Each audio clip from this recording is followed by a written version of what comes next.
How's it going, everybody? Brett Mix here from Ultra Wrestling 101. Hit like and subscribe as always if you like classic history of wrestling videos, or if you like to stay up to date with Raw, SmackDown. I do all those as well. So if you hit subscribe, it would definitely help my channel out, and I'd appreciate that a lot. Today we're continuing our WrestleMania anthology, and we're landing on WrestleMania 36. I've been doing one. I'm going to go to 39, and now we're at 36. And for the first time ever, WrestleMania took place on 2 different nights, and for the first time ever in front of no fans due to the COVID-19 pandemic. So this was a really unique WrestleMania in the sense that it took place 2 nights, not where it was supposed to take place in Tampa, Florida at Raymond James Stadium. It took place on March 25th and 26th, 2020, instead at the Performance Center in Orlando, Florida. So it was pre-taped as well. So not only was WrestleMania not live for the first time, or not in front of fans, and not on one night for the first time, it was also pre-taped, so it wasn't live. So that's a whole other can of beans to get into there. But we got 2 cards on the 2 cards on one night, and then we got 2 cards on 2 different nights, I should say, and from there. We just had to deal with whatever they gave us, because we didn't know any different, and the WWE should be given props for handling it the way they did. To begin WrestleMania 36, we had a tag team match, the Kabuki Warriors versus Alexa Bliss and Nikki Cross. So this was Asuka and Kairi Sane. This is a unique tag team match to open up WrestleMania. I thought it was pretty good. They gave it a lot of time. They gave it 15:05. Alexa Bliss got the victory and Nikki Cross when she hit Twisted Bliss at 15:05 onto Sane. But yeah, this is a good match. I give it 3 stars to open up WrestleMania 36. It got a lot of time, and I think the aerial work was good. I thought the mat work was good. I thought both ladies kept up with the Kabuki Warriors, who are obviously the superior wrestlers. I thought Alexa Bliss did very well hanging with them. Same with Nikki Cross. So we'll move on. That's the first match. 3 stars on night 1. Still on night 1, going to our second match, we got King Corbin versus Elias. To be honest, this one was rather boring. It was a singles match, and they didn't do very much. They didn't add any element to this. It didn't really impress me. I felt I kept waiting for something to happen, and the only thing that happened was a roll up by Elias at 9:02, giving him the victory. I rate this match a star, and I think I'm being polite when I do that. Next up, we had the Raw Women's title. It was Becky Lynch and Shayna Baszler. I remember Baszler getting a lot of hype around this time. People thought Shayna might be getting the women's title. She ended up losing to Becky Lynch at 8:30, while she had the Garuda clutch slapped on at the same time. I thought the match was okay. I just thought that the ending was disappointing. I was expecting Shayna to win, and we'd find out later that Becky Lynch was pregnant. So the match, I gave it 2 stars 3/4. I just thought if Becky Lynch was pregnant, that it'd also be a good idea to drop the title maybe to Shayna, but we knew what ended up happening anyway with her dropping the title to somebody else. So that happened. Next up, we had the Intercontinental title match between Sami Zayn, who had Shinsuke Nakamura and Cesaro in his corner, versus Daniel Bryan, who had Drew Gulak in his corner. Big expectations for this one. It didn't really meet them either, but it wasn't a bad match by any means. Daniel Bryan worked over Zayn a lot of the match with his offense, his yes kicks. Bryan went up and topped off Zayn with a hell of a kick, and Bryan for the pinfall at 9:20. Just reading my notes. Yeah, so that's what gave Daniel Bryan the win when he kicked Bryan at 9:20 after the suicide dive. The suicide dive was Bryan onto Cesaro and Nakamura. Bryan went up top, jumped off, and hit Zayn with a big kick.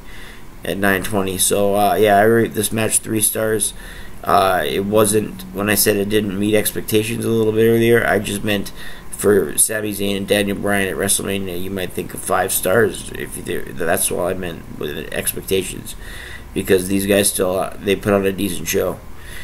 Next up, we have the SmackDown Tag Title ladder match between John Morrison, Jimmy Uso, and Kofi Kingston. Taking out the fact that it's ridiculous that there's a tag title match with 3 singles competitors. They're not singles competitors as they are, but they are in this match. Well, there's no partner anywhere yet. The tag titles are on the line. If you take up that away, it's actually a really fun spot fest. I give this 3 stars and 3/4. Morrison is the one that got the victory at 18:30. So definitely 3 stars and 3/4 is a fair rating. There was a lot of great spots in this match. And so with the next match, Kevin Owens, Seth Rollins. These guys had a fun little brawl. Owens has his great amazing spot at the end where he says, "How about this for a WrestleMania moment?" And he jumped off the upper area, the barricade area, on the top floor, down to the floor through the table. And then he covered Rollins for the pinfall after that at 17:20. So Kevin Owens got a good victory there. I rate this match 3.5 stars. It was, as I said, it was a fun brawl. Rob Gronkowski also, I should say, was the guest host of this WrestleMania. Next up, we had the Universal title match between Goldberg and Braun Strowman. Goldberg at the time just comes in for the paycheck, comes out, didn't really have much prestige behind him. But he drops the title at 2:10 to Braun Strowman, so at least there was that. Not that Strowman deserves the world title or anything, but I mean, some people might think he does. I wasn't as big on Strowman, and if they were going to do it, it would have been nice if they did it during his first one or two not reigns, but 1 or 2 instances where he was on top. He kind of floated in popularity, and then they gave him the title. So it would have been cool if they had decided to do it beforehand. I gave that match 1/2 star. Not really the type of match you want main eventing WrestleMania for a world title. Next, we had the Boneyard Match between Undertaker and AJ Styles. I'm not going to rate it because it's not really technically a match, but I would give it a B+ if I was giving it a letter grade. Undertaker, it was pretty much a movie scene. Undertaker defeated AJ Styles in a fight in a boneyard, and yeah, Undertaker added to his WrestleMania victims. So that was the end of night 1, and if I was going to grade night 1, I'd give it a 7 out of 10. So that's night 1. Let's go right back to WrestleMania for night number 2. They opened up with Rhea Ripley and Charlotte Flair for the Nxt Women'S Championship. Rhea was the champion coming in. She wouldn't be the champion coming out, as Flair won at 20 minutes and 30 seconds.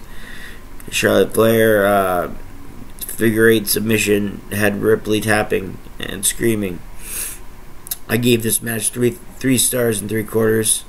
It was a borderline classic. I really liked it. I'm not a big Charlotte fan. I don't like Charlotte very much at all, actually, but for whatever reason, I did like the match. She is a great worker, but I think she's just a bit overpraised. But yeah, again, I would have liked Ripley going over Charlotte, but Charlotte won because she's Charlotte. So 3 stars and 3/4 there. Aleister Black next with against Lashley, who had Lana at his side. This was just a basic one-on-one match. I gave it 2 stars. Aleister Black hit Black Mass with a pinfall at 7:20. So they had Lashley jobbing and to Aleister Black, a guy they didn't even really push. Then we had Dolph Ziggler versus Otis. The whole cocky storyline, Otis going for the woman, going for Mandy. That was a nice storyline, and he got his WrestleMania kiss and all that. Otis hit the Caterpillar at the end for the pinfall at 8:15.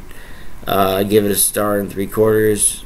wasn't a good match, but it had the good WrestleMania moment. Next was Edge and Randy Orton in the Last Man Standing match. This one is highly controversial due to the opinions of people.